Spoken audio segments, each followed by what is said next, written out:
Hi, this is Tim of the 1916 Company. Welcome and thanks for logging on. If you love this watch, email us, Team Mosso at the1916company.com for purchase pricing and availability questions concerning this watch.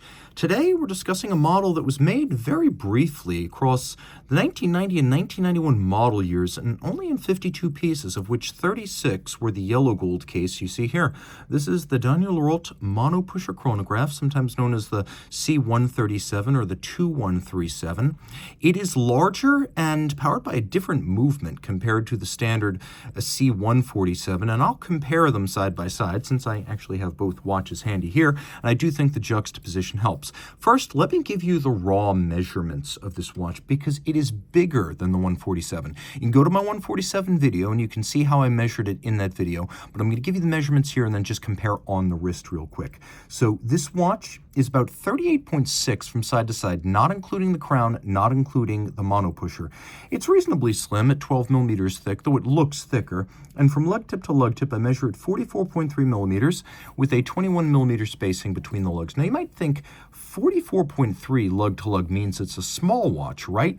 Not really. This Ellipso Curvex case and its rather strong lug profiles always wears a bit larger than its rated size. If you've seen the new LVMH Rebirth or Revival Daniel Roth watches, you've noticed that they changed the lug design so they'd wear a little bit smaller. The original design is, of course, the original. It has value for that reason, but it does result in a watch that's a bit larger than its rated size. So don't think of this as 38.6. Think of this as more of like a 41 or 42 millimeter round watch, and you get a sense of how it actually fits. My wrist is 16 centimeters circumference. Here's your cuff shot. Here's your down the barrel. Keep in mind the strap is stiff. It hasn't been broken in, and I am pulling it tight, which is sort of exaggerating the width of the watch. It's not quite that big, but it is big. Taking a look at the strap, it is Daniel Roth. We were always able to get branded straps. Remember, first the company was owned by Hourglass in the 90s, then it was owned by Bulgari, then Bulgari got bought by LVMH, and now LVMH is the steward of the Daniel Roth brand, which means today, if you do own one of the original watches made while he was in charge of the brand, you can easily get parts and even branded accessories because LVMH money now protects this brand, which is great for those who own the original watches. You've got a source. The buckle's a lovely piece. As you can see, it's got a little bit of a fluted profile right at the end. It's a good looking piece, and perhaps unusually, you can see it's fixed with screws and bars. The lugs, these are the original. They're welded on, and you can see that the welding and then the filing to remove the gathered material from the weld, given the complexity of the junction with the gadroon that runs all the way around the case, this is truly excellent welded lug case construction. Welded lug is where you start with a case and a lug. There's a slot for the lug and the case. You put them together, you weld it, and then you hand file to remove the gathered material from the weld. And that's special because, first of all, it's a craft and it's a skill to do it. But second, it gives you these super sharp break between surfaces that's difficult to achieve just with stamping or milling. Taking a look in profile, we have an unbranded crown, a very vintage kind of feature, and then we have a large oval monopusher. The dial in precious metal, lathe cut. You can see it's two different layers. There is the grill with the calibrations on top of a sort of clou de Paris base, and then we have a variety of satinations and sort of dental style cuts around the scales. Blued hands, and fire blued at that. It's a great looking dial. You can see this one is individually numbered.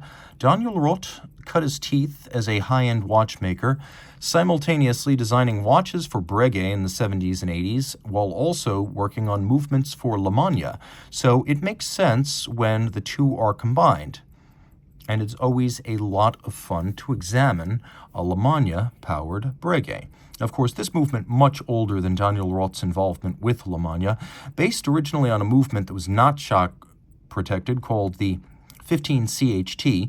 This is the shock protected version known as the La Manna 2220.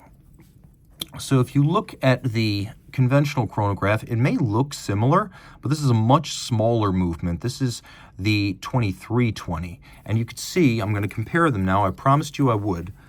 just look at these two things next to each other. You can see that the Monopusher is a much, much, much bigger watch in almost every single way. You can also see the distinction between the tones of the dial. This has what's sometimes described as a two-tone dial, whereas this one is monotone. All the elements are the same color and texture. Jumping back now, the movement is large, and so the watch was made bigger. It's not sort of a fatuous, oversized design like we'd see in the 2000s. This is a huge movement. That's 15 lean. This is 33.85 millimeters in diameter. It is an enormous, almost pocket watch-sized column wheel lateral clutch manual wind chronograph. Now you can see Daniel Roth has incredibly improved it. This is not what the embossed looks like. While certain versions of this movement feature an oscillating pinion, Roth preferred to have a conventional lateral clutch. So we have large wheels, intermediate and driving wheels, a center wheel for the seconds, and then we have the minute recorder over in the corner. The movement is huge, and so we start at the column wheel up top. You can see the lateral clutch in action. We work our way down towards the balance, which beats away at 18,000 vibrations per hour like a grand old pocket watch, and it has an overcoil hairspring shaped by hand. It also has a hooking guard, that little wire that projects out from under the regulator. That's an old school feature you see on a lot of vintage chronographs designed to prevent an overcoil from getting hung up on the regulator under a condition of shock. Now with these watches, there is an engraving on the movement that ensures the movement corresponds to the numbering on the dial, so keep that in mind. 30 meters water resistant when it was made, but keep in mind it was made probably about 35 years ago, so I wouldn't test the limits of the water resistance here. You can see condition is excellent. A lot of times watches this old from niche brands wind up with a lot of damage and marks from bad watchmaking. The movement here is spotless. You can see the black polish of the screw heads, that they're chamfered in their slots and circumference, the black polish and beveling of the steel regulator. You can see satination and mirrored beveling on the steel chronograph components, that the center screw and the crenellated towers, the column wheel, have been polished. We have interior angles here on the bridge for the chronograph. Then we have another one here on the cock for the escape wheel, an interior angle where two bevels meet in a sharp crease, a very difficult thing to achieve. We even have some nicely abrasive laid rows of stripes across the bridges, and they line up quite well in spite of the spare nature of the bridges in this application. 40-hour power reserve manual wind, and I have to say that the column wheel feel here and the sound of the column wheel, among the best I've ever experienced. A rare watch, there's only 36 in the world like it. People ask me, how do you compare these to early FP Journe? And I would say this. Between 1988, roughly, when Daniel Roth set up his manufacture, and the end of 1994, as the company switched over to Eastern ownership under the Hourglass, Daniel Roth created probably only a few hundred watches a year, and probably no more than 400 even when they were going gangbusters.